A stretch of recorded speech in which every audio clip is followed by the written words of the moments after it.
Hey you guys, it's Peter, and welcome to my channel Peterisms, where I tell stories of my life and just little things I've learned as I've grown into the person that I am today. And I wanted to do just a quick video over here today. I am currently in Punta Cana, Dominican Republic. I'm looking out over the ocean right now. Now, we can't go in it because there's seaweed like a mile out, but we've kind of found some ways around that. We're gonna go to a little private island one day for an excursion, and it's apparently where they filmed parts of Pirates of the Caribbean, so I'm real excited about that. And honestly, we probably wouldn't do that if we could go out in the ocean. So, you know, it's weird how like one door closes and another door opens, and yeah, I'm really excited about all that. But the resort is gorgeous, we're having an amazing time. It's just so awesome to spend some time with my husband and get away from everything, and any moment that we get to do that, we appreciate. When it's in paradise, oh my God, like sometimes I like wake up and I'm like, what is your life? Like, you have the most amazing life. You should be so thankful, you know?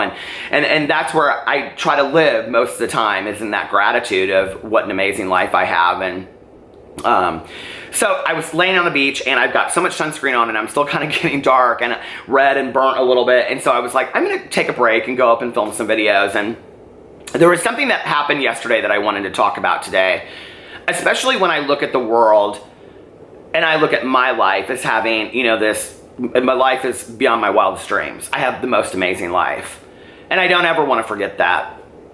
And yesterday, we got to the airport, and we were standing in line. I talked about this on my vlog last night.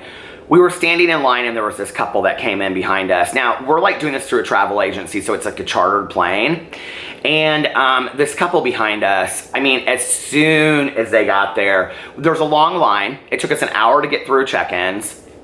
This couple complained non-stop. I mean to tell you, the entire time that we were in line, the entire time, okay?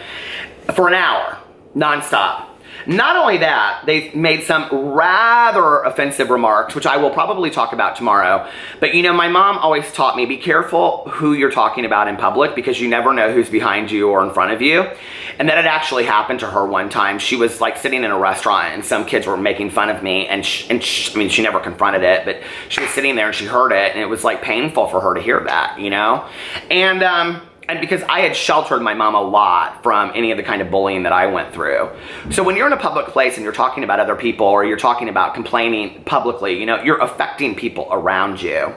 And I have to say that this couple, and it was especially the woman, the wife, who, you know, was probably 40, I would say, and it was like her and her husband, and then like their son and a friend, and then like another couple and their son and a friend.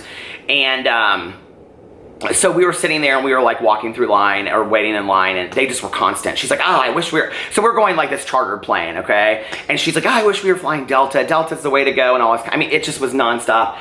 And then she was like, you know, she was like, I can't, finally, like one of the women showed up to like check us in, and she was like, oh my God, they only have one woman for all of these people? How are we ever gonna get through this line, and whatever. I'm sitting there thinking, the plane's not gonna leave without you, okay? I mean, it's a chartered plane.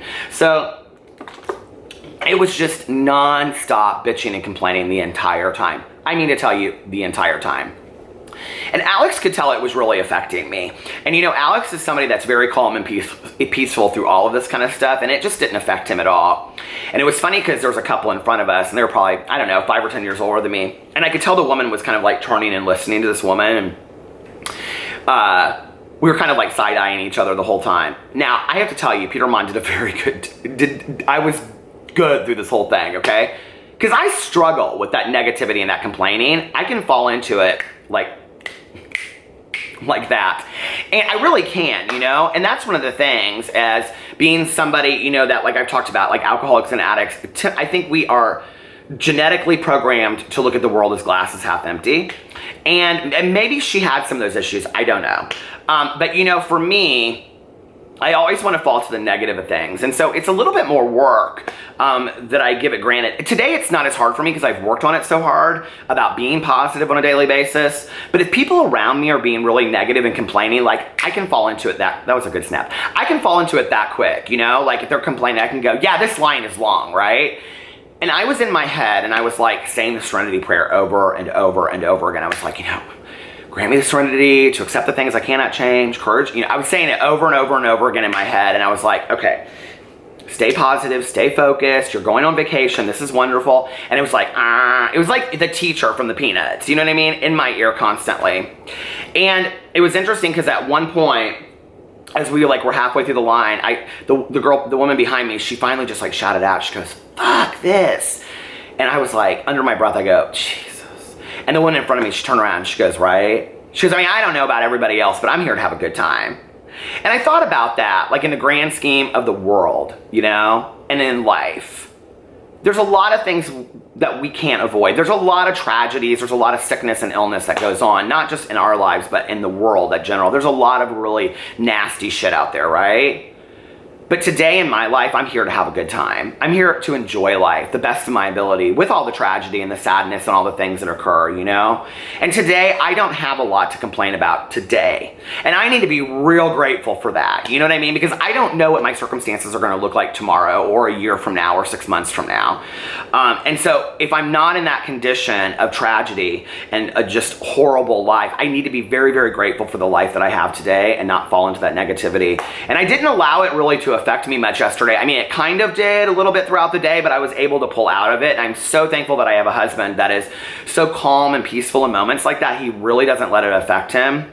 But it really made me think about how I talk on this channel a lot about positivity and staying focused, you know, and I think it's really the power of gratitude. I really, really do, you know, that for today, my life is amazing. I have life beyond my wildest dreams.